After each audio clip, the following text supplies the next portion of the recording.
Bueno, bienvenidos a este retiro de santidad, que se supone que van a acabar todos más santos después del retiro. Santos, santos de Dios. Bueno, ¿cuál es? Yo creo que también hemos hablado varias veces ya del camino de santidad, de este ciclo, ¿no? Ya comenzamos la jornada que tuvimos de inicio. Y bueno, pues la idea de hoy es volver a centrarnos, volver a mirar hacia adelante, pensar, bueno, qué significa, ¿no? Vivir este camino de santidad y qué es lo que nos propone también el Padre Kenter y la familia de Schoenstatt como camino de santidad propio de nuestra espiritualidad, porque de eso se trata, justamente de vivir la espiritualidad nuestra aspirando a vivirla santamente, ¿no? A vivir como Dios nos pide que vivamos. Y bueno, pues la idea de hoy es volver a centrarnos, volver a mirar hacia adelante. ¿Qué pasó? Ah, no, entonces se puede. Espérate un momento. Propone también el Padre Kenter y la familia de Schoenstatt como camino de santidad propio de nuestra espiritualidad, porque de eso se trata, justamente de vivir la espiritualidad nuestra aspirando a vivirla.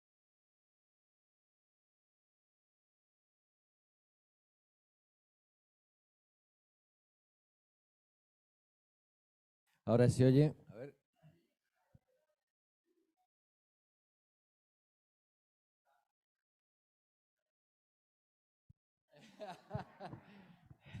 Escuchamos la réplica. La réplica. Ya se cayó, vale. Bueno, yo creo que hay como una necesidad hoy en día de preguntarnos, de salvar a la familia hoy, ¿no? En este mundo que vivimos, que está todo tan revuelto, tan complejo, y por eso también ustedes están aquí. Justamente vinieron a Schoenstatt, llegaron a Schoenstatt porque querían vivir, ¿no?, la espiritualidad y vivir, en el fondo, su camino, la fe, aspirando a la santidad, ¿no? Ese es un poco el motivo por el que llegaron a Schoenstatt.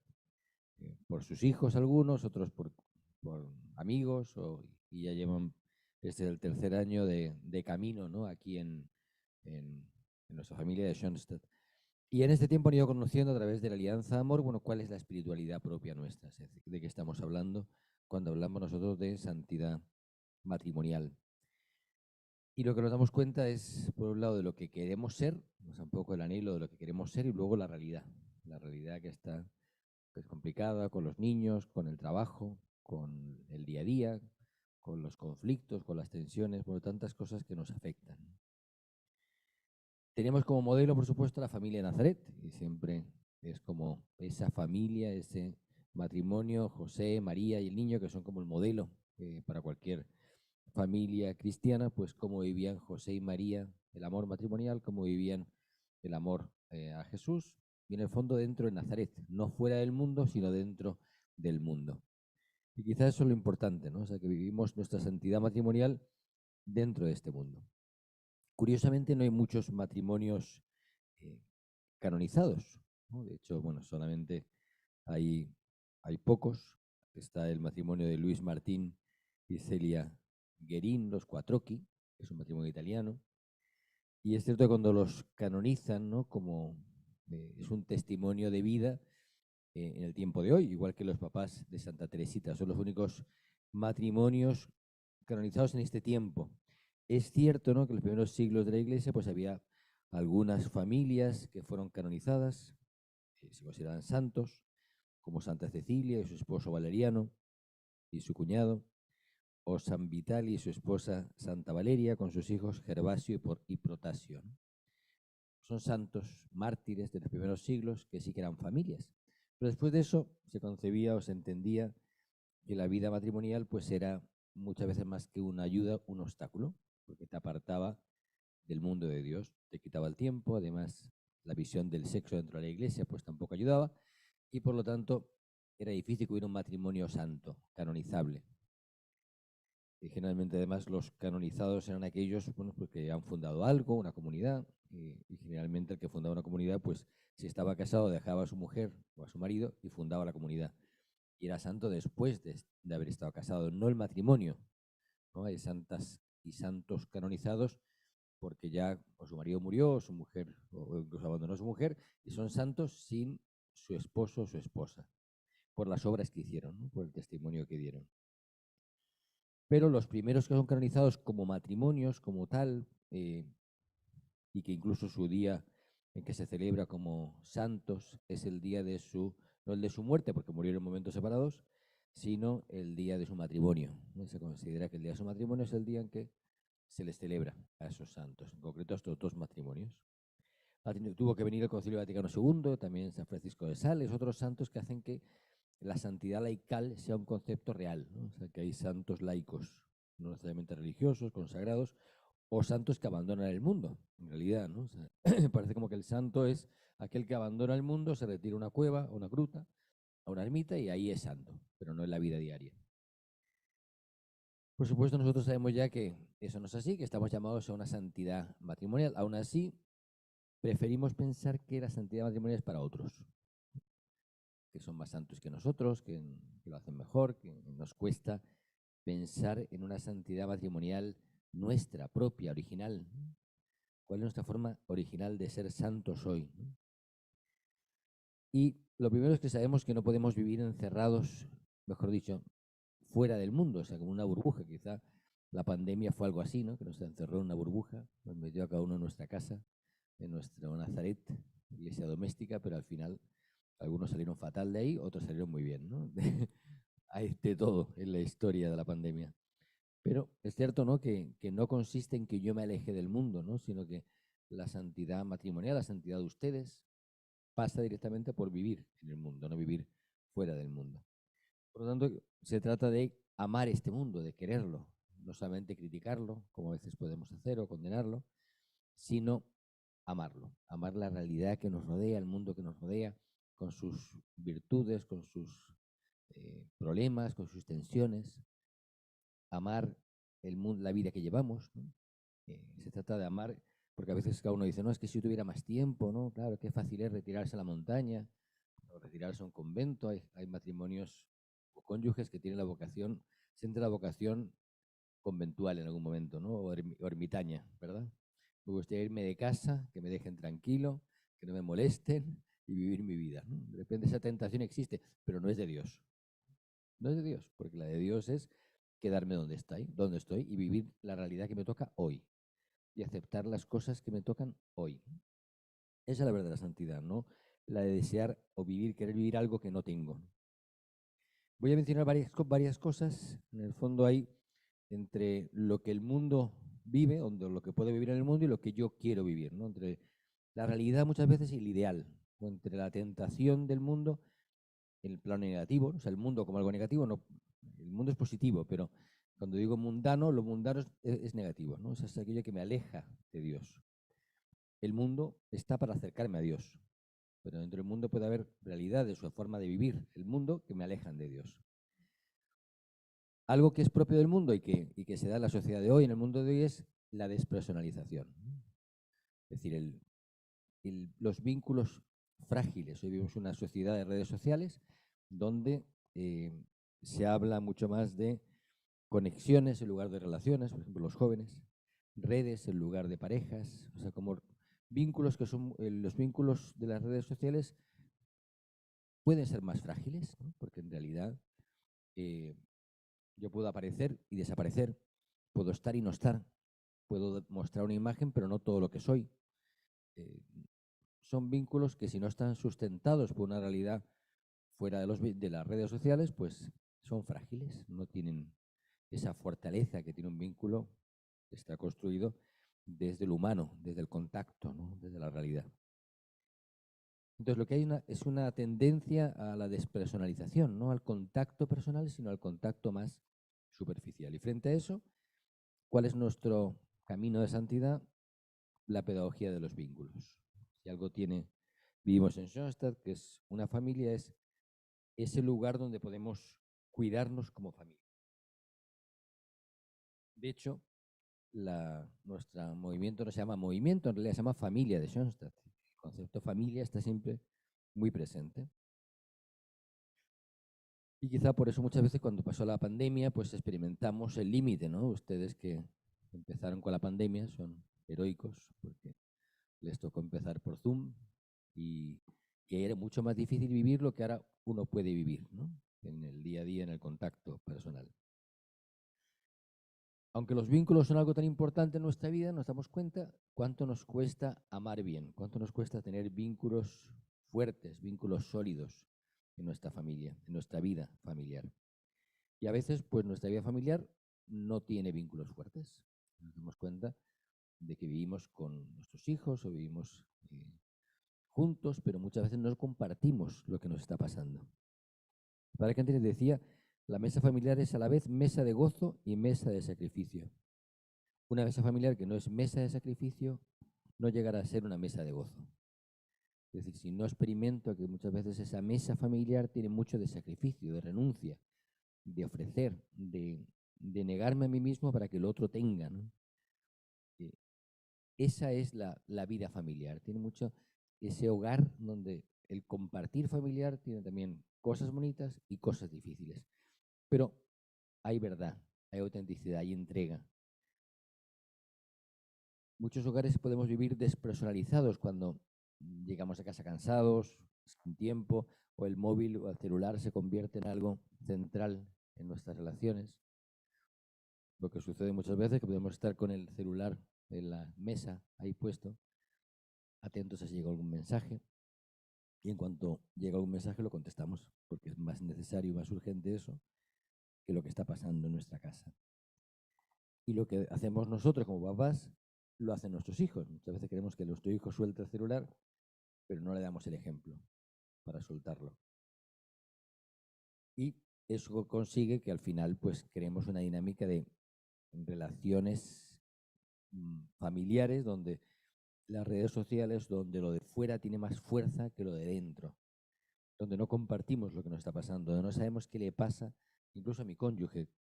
Por eso en Schoenstatt acentuamos tanto esa hora schoenstattiana para poder salir, para poder desconectar, para poder encontrarnos y hablar de lo que nos pasa, ¿no? ¿Qué estamos sintiendo? ¿Qué es es lo que nos preocupa? Ese es el ideal, ¿no?, que quisiéramos vivir, lo personalizado. Lo mismo hacia afuera, o sea, ¿qué tipo de vínculos creo yo hacia afuera? ¿Qué tipo de amistades tengo? ¿Cuáles son los vínculos con nuestro grupo ahora, por ejemplo, aquí en Schoenstatt? ¿Qué personas tengo yo cercanas? ¿Cuáles son los vínculos con mis papás? Mejor, ¿no? Con mis familiares, con gente que está cerca de mí. ¿Qué tipo de vínculo yo creo? ¿Cómo lo cuido? Los vínculos que no se cuidan, pues se acaban perdiendo, se acaban debilitando. ¿Cómo cuido a las personas que están lejos? Muchas veces las redes sociales la tecnología nos ayuda a estar en contacto con los que están lejos. Pero ¿cómo los cuido? ¿Cómo cuido esas relaciones? Por eso es verdad que son una gran herramienta. La tecnología es una gran herramienta, ha venido para quedarse. Y lógicamente el Zoom vino para quedarse. Muchas cosas que a lo mejor en la pandemia se acentuaron, ¿no? Como grabar las eucaristías, grabar las charlas, pues todo es una ayuda, claro que sí. Por otro lado, puede debilitarnos cuando los usamos mal, más que nada. ¿Cómo son nuestros tipos de vínculos? ¿No? Yo creo que esa es la primera pregunta, ¿no?, que nos lleva a examen, ¿no? ¿Cómo es nuestra vida matrimonial en el diálogo, en la comunicación, sabiendo que ese es uno de los pilares que cada uno de ustedes puso cuando se iba a casar? Qué importante es dialogar, qué importante es conversar, qué importante es pasar tiempo juntos. ¿Cómo está eso? Cuando aspiro a la santidad matrimonial estoy aspirando a eso, a vínculos profundos, a vínculos donde yo diga las verdades, donde yo toque los temas tabú, sin miedo, ¿no? Sin miedo a que eso nos lleve a conflictos. Hablar desde la caridad, hablar con respeto, hablar, pues por supuesto, con honestidad, pero hablar con cariño, con ternura. Esos vínculos que son, por supuesto, el más importante es el de ustedes, y por supuesto después el de los hijos, pero ¿cómo están mis vínculos?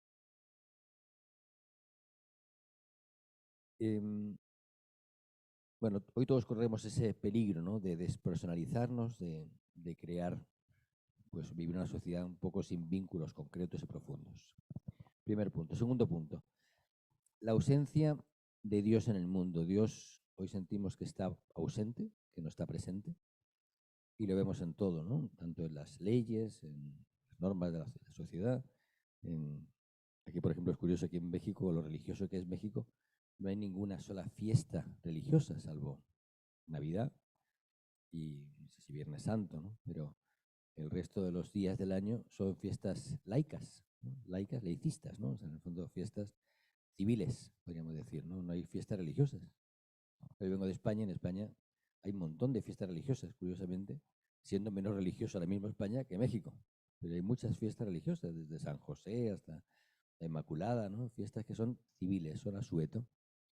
Eh, el mundo no nos habla de Dios, o sea, ni siquiera la sociedad, las normas, los días de descanso no me hablan de Dios. No me invitan a ir a misa, por ejemplo, el día de Guadalupe. Es sorprendente que aquí en Guadalupe no sea fiesta civil, ¿no? Que no tengas derecho a que la misa puedas ir a la misa por la mañana, cosas que son sorprendentes, ¿no? Pero bueno, en ese mundo vivimos. ¿Cómo enfrento yo esa realidad, ¿no? Presencia de Dios en el santuario hogar. Todos ustedes, o muchos, perdón, no todos ustedes, algunos de ustedes tienen santuario hogar. Levante la mano quien tenga santuario hogar ya. Consagrado. Consagrado ninguno. Un lugar que podrá ser santuario hogar en el futuro. Tienen un cuadro de la Mater, con un lugar donde rezan habitualmente. Tiene un lugar concreto. Bueno, esa es la presencia concreta de Dios en mi casa, en mi hogar. La presencia de María. Eso nace en el fondo a partir del vínculo un lugar concreto. De hecho, la gran intuición del padre Kentenich es poner la importancia de los lugares santos, que no es una intuición de él, es una intuición de la Iglesia. Por eso, hoy celebramos la Virgen de Lourdes. Uno va a Lourdes y bueno, toca la piedra, bebe el agua o toca el agua, ¿no? Y al tocarla, bueno, pues no todos se curan. Creo que hay como 70 y tantos milagros reconocidos por una comisión muy grande de médicos, expertos y de teólogos, ¿no? Que pueden determinar si algo fue milagro o no. Pero hay como más de miles de casos que se presentaron y solamente 70 o así fueron reconocidos como milagros. Aún así, todos los milagros que fueron reconocidos como tales, algo común es que el milagro no ocurre porque el agua sea milagrosa y me cure. Ocurre por mi fe. ¿Verdad que esa gruta surge porque Bernardita excava en un lugar donde no hay agua? Ese es el primer milagro de Lourdes. No solamente que se aparece María, sino que excava en un lugar donde no hay agua. De hecho, Bernardita dice, pero si aquí está el río. Aquí no podríamos decirlo, pero allí sí, hay un río muy grande que era el río Agave, que era un río precioso, es un río precioso. Pero ¿para qué me voy a lavar aquí si me puedo lavar allí? Le decía a la Virgen. Dijo, no, tú lávate la cara ahí. Y Bernardita fue y llegó a un lugar donde había barro. Y se empezó a lavar con barro. Pues la gente decía que estaba loca. Hasta que empezó a excavar y empezó a salir una fuente de agua donde no había. Y de ahí surge esa fuente de agua que hasta hoy sigue emanando agua y donde la gente llena sus botellas o bebe agua, ¿no? ¿Quién ha estado en Lourdes de aquí? Muy bien. 2. 3, ¿no? Ah. Se lavaron, se bañaron en Lourdes. ¿No se bañaron? No llegaste a bañarte.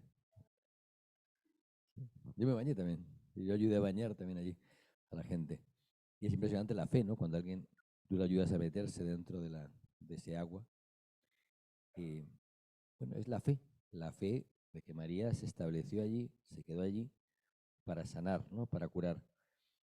Y el lugar es sagrado. Tú vas allí y todo Lourdes tiene algo sagrado. Tiene una presencia de Dios muy fuerte. En su santuario, el santuario original, cuando uno va a Alemania, ¿no? ¿Quién ha estado aquí en Alemania, en Schoenstatt, en el santuario? Alguno. Pero pues cuando uno va allí, pues también ve una presencia muy fuerte en ese lugar, no solamente en el santuario original, sino en el lugar, en el valle. La presencia muy fuerte de Dios, de María. Cuando uno va al santuario de María Camino al Cielo, ¿quién ha ido al santuario de María Camino?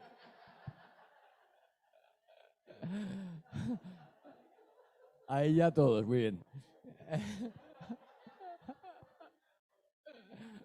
¿Eh? ¿Quién ha ido caminando? Muy bien, muy bien. Pero cuando uno sube, a lo alto del santuario y entra en el santuario, hay una presencia de Dios, ¿verdad?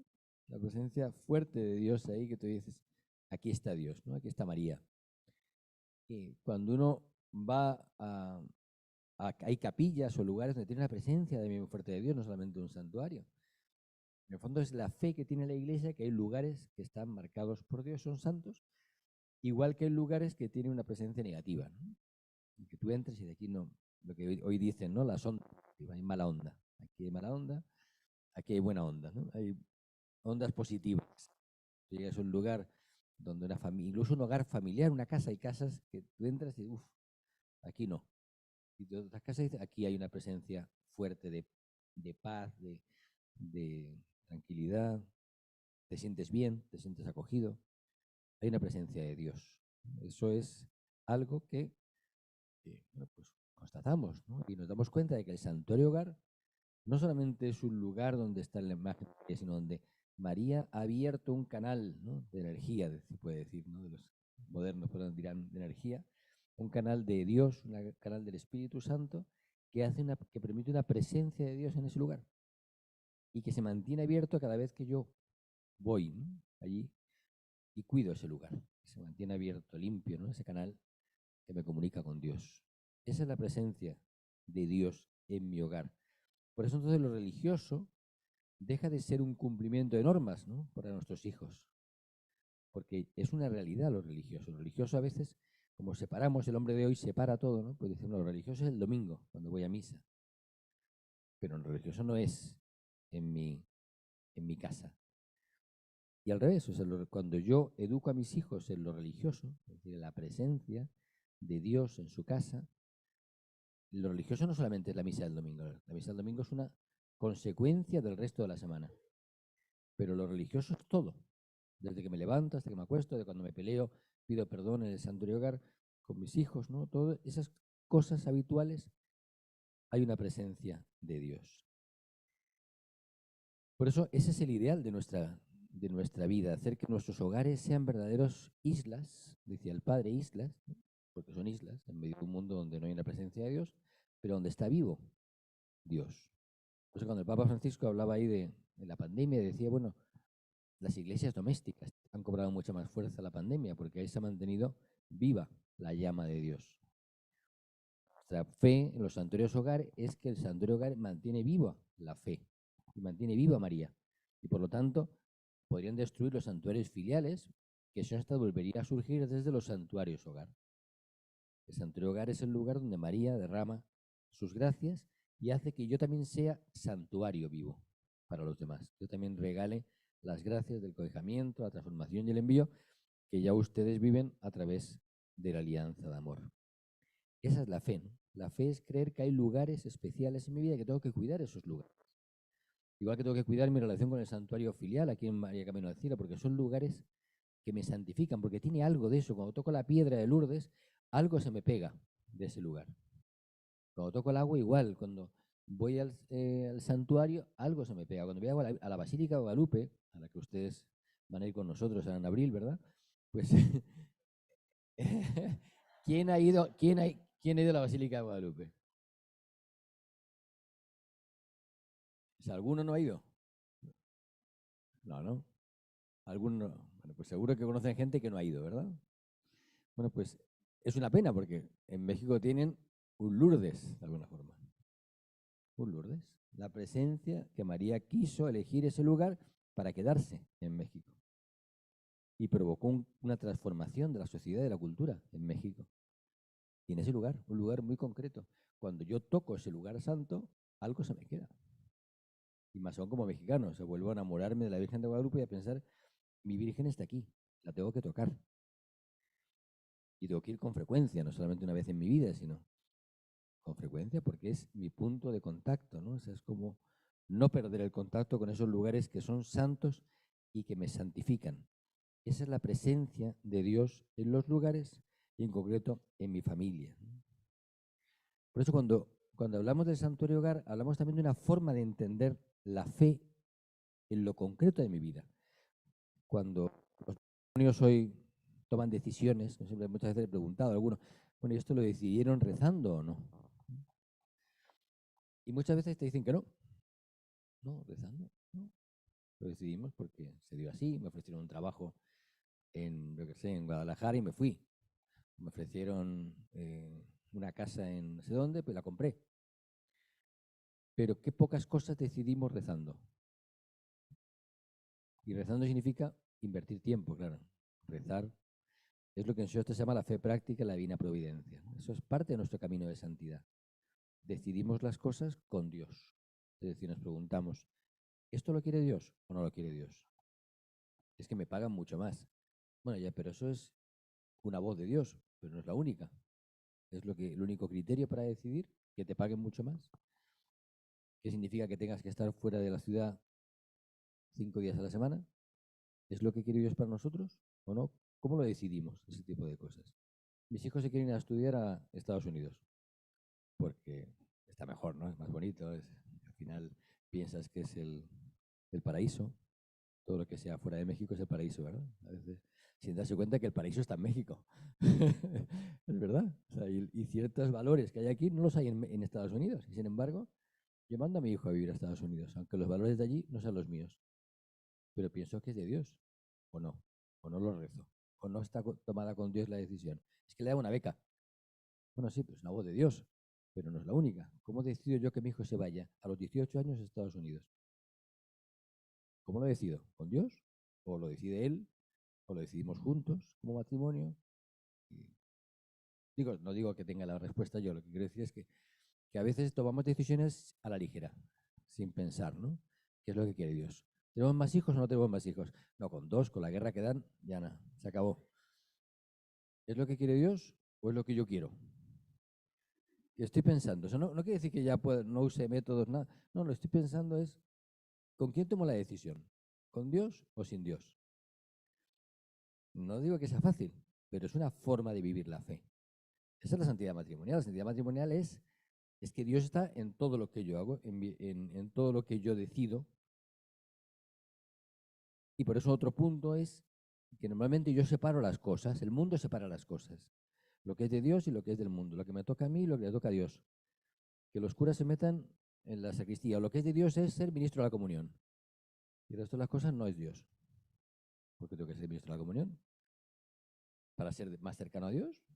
Otra cosa es que me guste y que sea de Dios.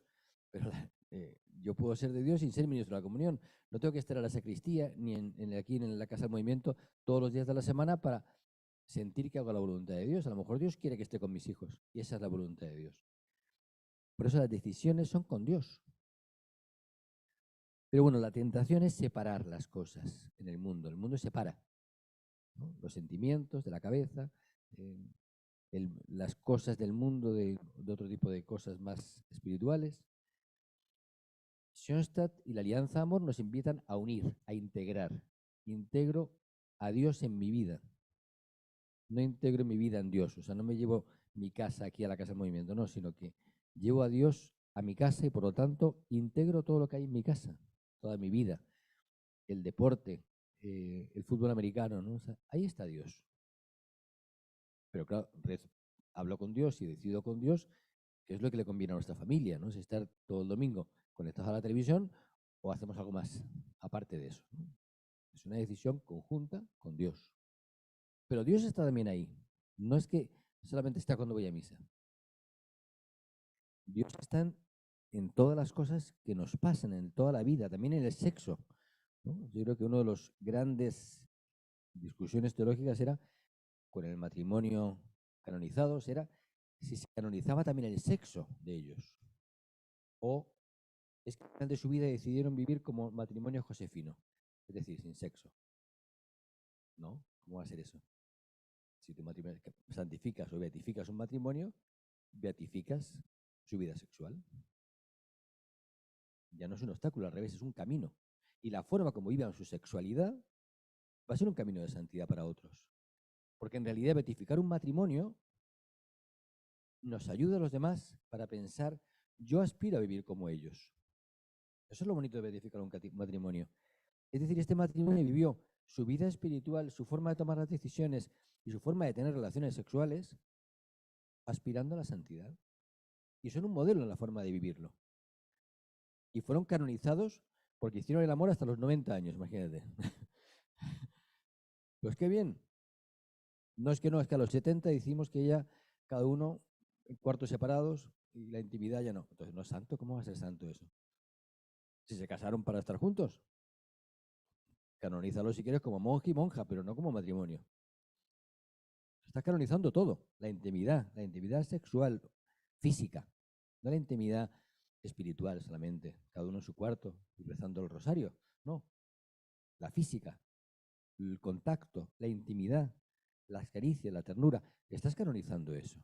Estoy diciendo es que la forma como vivieron ellos las caricias, las ternuras, el diálogo de intimidad, estaba Dios totalmente presente en ellos. Y lo vivieron hasta el extremo. Y lo cuidaron siempre. Y para ellos fue algo fundamental en su matrimonio. Eso canonizas. Lo otro es volver antes del Concilio Vaticano II, es decir, a la Edad Media. Por eso nosotros aspiramos a vivir uniendo fe y vida, a Dios en mi vida, en todo lo que tiene que ver con mi vida, en todo lo que me importa. También Dios en mi fragilidad, en mi pecado. Dios está presente en mi pecado. A veces, cuando pecamos, nos alejamos de Dios. Pero eso es totalmente destructivo. Porque cuanto más, alejo de Dios, más me alejo de Dios, más me enredo en el pecado, ¿no? Cuando más me meto en la ciénaga, en el pantano, pues más me cuesta salir de ahí. Aunque yo esté lleno de barro, yo me acerco a Dios. Y acercarme a Dios, pues Dios me secará, me limpiará como un niño que se ha hecho caca y va con el pañal manchado y la mamá no le pega una patada y le dice, límpiate tú. Aquí hay un ejemplo. Límpiate tú, ¿no? Lo lavas con mucho cariño, con mucha ternura, como hace Dios con nosotros. Nos agarra, nos toma, nos quita los pañales y nos dice, venga, a caminar. Hasta la próxima vez. Sabiendo que va a haber otra próxima vez. O sea que habrá otro pañal después. No piense, le acabo el pañal una vez y ya está. No. O sea, ¿sabes qué? Va a volver con el pañal. Por eso Dios siempre vuelve a perdonar lo mismo que en lo que he pecado 1 y 100 veces. Y me vuelve a perdonar. Qué paciencia, ¿no? Pero esa es la experiencia de tener a Dios también en mi pecado. No alejo a Dios de mi pecado. No me escondo como Adán y Eva que se escondieron cuando pecaron y se dieron cuenta de que estaban desnudos. No, no ese es el camino, ¿no? El camino es volver a Dios, volver a encontrarme con Él y entender que su mirada sobre mí va a ser la misericordia. Estamos llamados en el mundo de hoy a vivir coherentemente, es decir, a unir nuestra vida, a que haya coherencia de vida. Por eso un matrimonio santo es un matrimonio coherente, es decir, que lo que piensa lo lleva a la vida, que las imágenes que muestra de su matrimonio son reales, no es ficción. Salen sonriendo en la playa, felices, y luego se llevan fatal, ¿no? No, hay una coherencia, ¿no? Entre lo que dicen y lo que hacen, entre lo que muestran y lo que viven. Hay una coherencia de vida. Todos nos gustaría que hubiese coherencia de vida en nuestro matrimonio, en nuestra familia. Que mostráramos y nos dejáramos ver cómo somos, en nuestra realidad, en nuestra fragilidad, en nuestros límites. Pero la verdad, ¿no? La coherencia. Y eso es lo que nos gustaría vivir, ¿no? Y por eso la alianza de amor es la que nos ayuda a integrar las cosas en nuestro corazón, a integrar todo lo que a veces parece dividido en el mundo de hoy, desde nuestro pecado hasta nuestra fragilidad, hasta, bueno, pues tantas tentaciones del mundo de hoy, donde sentimos que Dios nos invita a unir las cosas. 4. La mentira que vivimos muchas veces frente a los ideales. Hay una de una pedagogía de los ideales, y esos ideales no están fuera de mí, sino que están dentro de mí. Ustedes han vivido ya el ideal matrimonial. No, lo van a vivir el año que viene. Y perdón por hacerte spoiler, pero les va a tocar el año que viene. Y algunos a lo mejor han visto el ideal personal. El ideal personal. Alguno hay. 1, 2, 3, 4, 5, 6, 7. Muy bien, ya hay más ideales personales. En Schoenstatt la palabra ideal tiene un significado que es un poco diferente a como se entiende la palabra ideal a veces fuera, ¿no? La palabra ideal muchas veces se habla de lo que es perfecto, el marido ideal, ¿no? La mujer ideal, pues te imaginas pues algo ideal, ¿no? Perfecto, así sin pecado, sin límites, espléndido, ¿no? Y luego te das cuenta de que no es así, lo real, ¿no? Entonces el peligro que es que a veces si pensamos que el ideal personal o matrimonial es algo que yo no puedo ser nunca, pues es destructivo, ¿no? Porque me hundiré, me deprimiré. El ideal tiene que ver con algo que ya está dentro de mí en germen, que ya soy, ya estoy llamado a ser eso. Hay una fuerza interior en mi corazón, personal y matrimonial, que va a ser nuestro camino original, que es diferente al de otros. Y vuestra forma de ser, la forma de ser de cada matrimonio y de vivir la santidad va a ser original. Eso es importante, o sea, es original. Y muchas veces uno se compara con otros. Es que ese matrimonio qué bien lo hace, qué bien se trata, qué bien hablan, qué capaces, ¿no? Nuestra forma de, hacer de vivir la santidad matrimonial es original. Yo soy original. Cada uno es original y además nuestro matrimonio es original. Yo siempre digo que el color del matrimonio es el, el naranja. Aquí naranja, ¿no? Se dice aquí. En España se dice el color butano, ¿no? Pues que tiene algo de esa mezcla entre el rojo y el amarillo. Los dos mezclados, pues un color naranja. Yo no dejo de ser rojo y tú no dejas de ser amarillo en la vida. Pero algo se me pega de tu amarillo y algo se me va pegando de tu rojo. Por eso el amor se dice que asemeja. Y es verdad. Es un matrimonio a lo mejor con 80 años que se parecen más, ¿no? De lo que se parecían cuando tenían 25. El amor ha ido asemejándolos en ciertas cosas, en otras no. Entonces, pero hacia afuera, dan un color, que a lo mejor ni siquiera ellos ven, pero dan un color, ¿no? Resulta que alegre es este matrimonio. Y resulta que uno de los dos es muy seta, así como siempre serio. Pero ¿cómo va a ser alegre si él es seta? Si él es serio. No, es que hacia afuera dan un color distinto al de él. Hay una suma de los dos colores que es alegría. Eso es lo que manifiestan. Y seguramente la imagen que ustedes dan, por eso luego cuando busquen el ideal matrimonial, hay una parte en que cuenta, es importante, eh, la imagen que ustedes transmiten a los demás, que es lo que los demás ven en ustedes cuando los ven. No por separado, sino juntos. Dan una imagen, dan un rostro. Y ese rostro es matrimonial. Esa imagen es una mezcla de los dos, que es el color naranja. Y la santidad de ustedes va a ser naranja. También será personal, pero hay algo, el color matrimonial es de los dos. Uno no diferencia bien entre los papás de Santa Teresita, quién es quién, ¿no? Los dos juntos aportaron algo. El papá de Santa Teresita, todo esto no fueron santos porque su hija era santa, sino porque ellos vivieron santamente. Eso es importante. Y dieron un color santo. En ese caso, lógicamente, todo se nos va pegando, pero la pedagogía de los ideales nos permite tener presente hacia dónde vamos. ¿Cuál es tu propósito en la vida? ¿No? Esto es un tema muy actual hoy. Y todo el mundo, todas las terapias son, ¿cuál es tu propósito en la vida? ¿Qué pretendes? ¿Hacia dónde vas? Y mucha gente está perdidísima, ¿sí o no? A lo mejor también nosotros a veces podemos estar perdidos. Pero ¿cuál es mi propósito? Esto tiene que ver con mi ideal personal. Tiene que ver con lo que yo soy. No con lo que el mundo me dice que está bien que sea. No con lo que el mundo espera que yo sea, sino con lo que yo soy, mi propósito en la vida. Es verdad que eso que es una voz del mundo hoy, el propósito en la vida, es una voz cristiana, o sea, nuestra, de Dios. Dios tiene un propósito para mí. Eso hablamos de la misión personal o el ideal personal, pero es algo de la iglesia, es algo de Dios. Es una voz del alma de cualquier persona, sea creyente o no creyente. ¿Para qué estoy aquí? O sea, ¿qué estoy haciendo aquí? Y quizá muchas veces el problema es que estamos tan perdidos, hay tantas depresiones y tantas enfermedades del alma, así que, porque el hombre está perdido, no encuentra su lugar. Y el mundo es tan competitivo y es tan feroz, ¿no? en elevarte y derrumbarte, que lógicamente mucha gente la elevan y luego cae y ya no sé qué hago. ¿Hacia dónde voy? ¿Qué quiero? ¿Qué quiero en este mundo? Cuando tengo claro que lo que quiero es vivir de esta forma, la voluntad de Dios en mi vida como matrimonio de forma original, pues encuentro un propósito muy real en mi corazón, que me ayuda a tener paz y decir, es que esto es lo que quiero. Hay mil posibilidades, claro que sí. Hay mil ofertas del mundo. Hay mil caminos posibles, pero este es el mío. Y esta es mi forma original de ser santo. Y es así como quiero vivir. Y entonces tengo paz y entonces me relajo.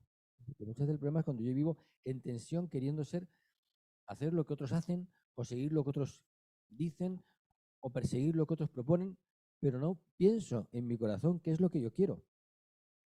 Y qué importante entonces es la introspección, o sea, la capacidad de mirar dentro de mi corazón, o sea, de detenerme y pensar, ¿qué hago aquí? ¿Qué estoy haciendo con mi vida? ¿Cómo estoy utilizando mis talentos? ¿Cómo estoy viviendo mi matrimonio? ¿Cómo estoy viviendo a mis hijos? Obviamente, esa pregunta surge cuando me detengo. Si no me detengo, voy corriendo. ¿Hacia dónde voy? Pues hacia cualquier lado, me dejo llevar por la corriente, porque es más fácil dejarse llevar que tomar mi vida en mis manos y decir, esto es lo que quiero, hacia allí voy. Un propósito, ¿no? En ese sentido, bueno, en este mundo, pues que a veces lo que predomina es la desesperanza, cuando yo no sé lo que quiero ni hacia dónde voy, lo que abunda a mi alrededor, lo que yo veo que abunda es la desesperanza, ¿no?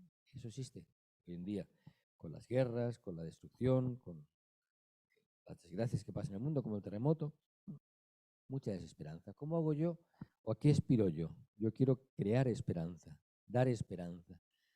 Y muchas veces la pregunta que nos hacemos es, bueno, ¿qué mundo le estamos dejando a nuestros hijos, los que tienen niños pequeños? ¿Qué mundo se van a encontrar ellos? Bueno, la pregunta más sería, ¿qué hijos le voy a dejar yo a este mundo? ¿Qué hijos estoy educando para este mundo? ¿Qué personas estoy formando para que un día sean ellos los dirigentes de este país, de México? ¿Cómo estoy educando yo a mi familia para que en el futuro sean ellos los que cambien este mundo? Porque educar es la tarea de toda nuestra vida, autoeducarnos y educar, las dos cosas. Educarnos como personas y educar a otros, pero con esperanza, ¿no? Creo que Schoenstatt y la espiritualidad en la alianza nos ayuda a educar con esperanza, o sea, a creer que Dios sigue conduciendo y amando este mundo. ¿Cuánta gente vive quejándose continuamente? Es que está tan mal todo, es que todo tan caro, es que la crisis, es que el trabajo, es que mi jefe, es que la familia, es tanta gente. ¿Qué ofrezco yo? ¿Cómo vivo yo la vida? ¿Cómo vivo yo la fe? Y tanta gente me quejo de Schoenstatt, no sé qué, de los... ¿Qué ofrezco yo? ¿Qué hago yo para que este mundo sea mejor? ¿Cuál es mi aporte? ¿No? Pues eso es a lo que aspiro, ¿no? A lo que quiero aspirar. ¿Cómo educamos a nuestros hijos? ¿Qué atmósfera se respira en nuestra casa? El padre habla de distinguir la atmósfera de pantano y la atmósfera de paraíso, ¿no? Bueno, pues hay dos atmósferas. Yo puedo crear las dos atmósferas. Puedo crear una atmósfera de pantano, en la que todos son críticas, quejas, burla, o creo una atmósfera de pantano de cielo donde cada uno puede estar en paz y puede aspirar a cosas altas, a cosas grandes. Ya estoy acabando, perdón. Sexto y me quedan dos, pero son cortitas. Eh, el mundo nos invita a consumir, ¿no? Macallen.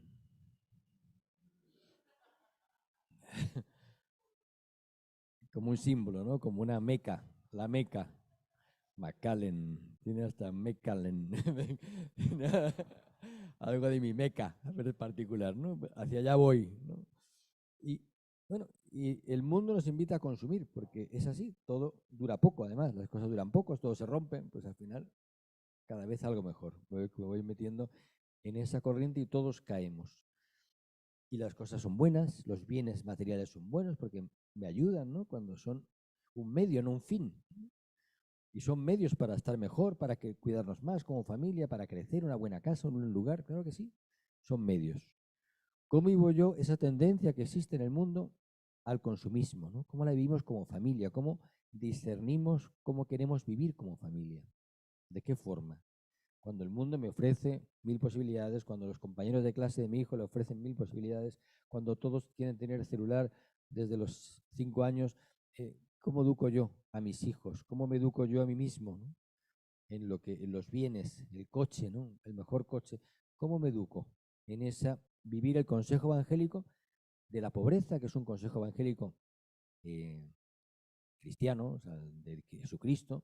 No solamente se aplica a los monjes, o a los sacerdotes, o a los religiosos o religiosas, sino que se aplica a todos los laicos. Cada uno tiene que vivirlo desde su estado, desde su realidad. La forma de vivir la pobreza de un monje va a ser muy diferente a la de vivirla de un matrimonio.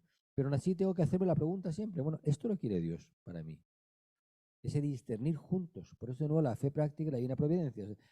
Nos plantamos ante Dios y nos preguntamos, ¿queremos realmente vivir en este lugar? ¿Queremos vivir con esta casa? ¿Queremos vivir con estos viajes? ¿Cómo queremos vivir las vacaciones? Adaptándolo a nuestra vida concreta.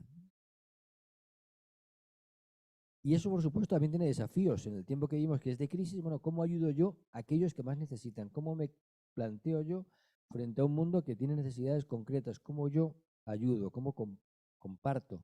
¿Cómo soy generoso con mis bienes? Bueno, pues esa solidaridad es parte también de esa vocación a la santidad. Y lo último es un poco la felicidad, ¿no? Yo creo que santidad tiene que ver con felicidad. El mundo de hoy nos ofrece muchos caminos de felicidad, ¿no? Y a veces muy vistosos, ¿no? Desde el éxito parece ser como el camino más fácil. Si tú tienes éxito, serás feliz. Si consigues lo que quieres, serás feliz.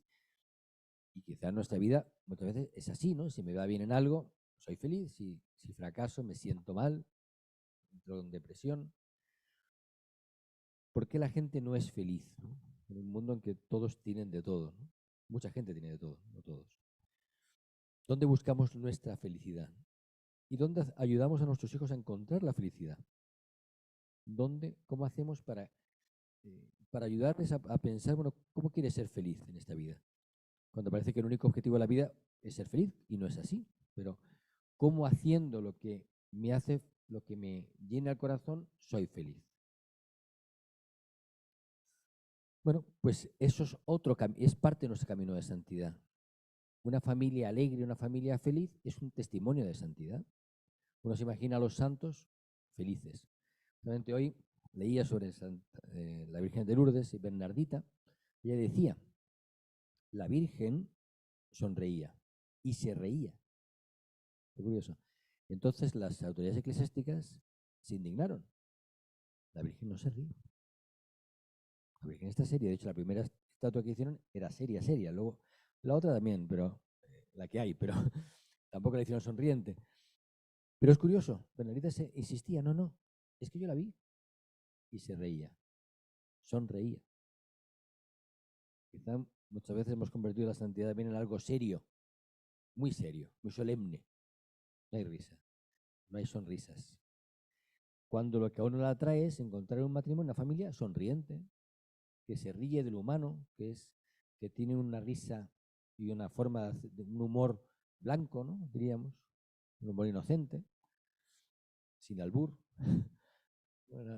sin ironía, simplemente dar alegría, transmitir alegría. El mismo Jesús, si uno se imagina a Jesús, yo me imagino muchas veces riendo, por eso la serie de Chosen es bonita porque pone a Jesús muchas veces riéndose. No serio, sino riéndose. Y eso es bonito, es un Jesús que se ríe. La Virgen María de hoy, la Virgen de Lourdes, se reía, sonreía y se reía. Bueno, me imagino cuando Bernadette se llenaba de barro, se reiría mucho, claro. Mira cómo se está poniendo. Pero esa es María y ese es Jesús. Y así son los santos, o sea, se ríen de las cosas. No todo es serio, solemne, formal, ¿no? Sino que tiene una flexibilidad y una libertad interior. Bueno, vamos a acabar aquí, pero también pensar en eso, ¿no? Yo creo que los santos, la santidad a la que aspiramos es una santidad de libertad interior. La libertad interior, qué importante es. Pero la libertad interior solamente es posible cuando yo vivo arraigado en Dios, cuando yo sé lo que Dios me pide y lo que quiere para mí. Esa es la verdadera libertad de los hijos de Dios. La verdadera libertad del hijo que está abandonado a las manos de Dios y por lo tanto es libre, incluso frente al éxito o al fracaso, frente a las pérdidas o las presencias. en nuestra vida, frente a lo que perdemos o ganamos. Bueno, esa es la verdadera santidad.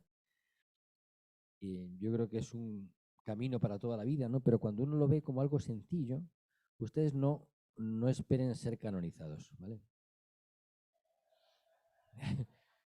Se lo digo para que no pierdan el tiempo en escribir diarios, ¿vale? Diarios pensando que alguien lo va a leer. Los diarios, escribo los diarios que quieran, que nadie lo va a leer, no se preocupen. A veces uno escribe el diario para cuando me canonicen, a ver. 8 de febrero. Estaba yo pensando en ti, Señor. No es eso. No los van a canonizar, pero aspiran a ser santos. Es decir, aspiran a vivir en Dios, a decidir con Dios, a caminar con Dios y a ser felices con Dios. Aspiran a eso. Y a que su familia sea un lugar de paz, de cielo en medio de la tierra. Y a que sus hijos sean personas ancladas en Dios y con valores cristianos y sólidos. Y aspiran a ser coherentes, claro que sí, en lo que dicen y en lo que hacen. Esa es la aspiración. No a que nos canonicen, porque eso es tan caro que no va a ocurrir, pero sí aspiran a lo otro, a que realmente su vida merezca la pena, valga la pena.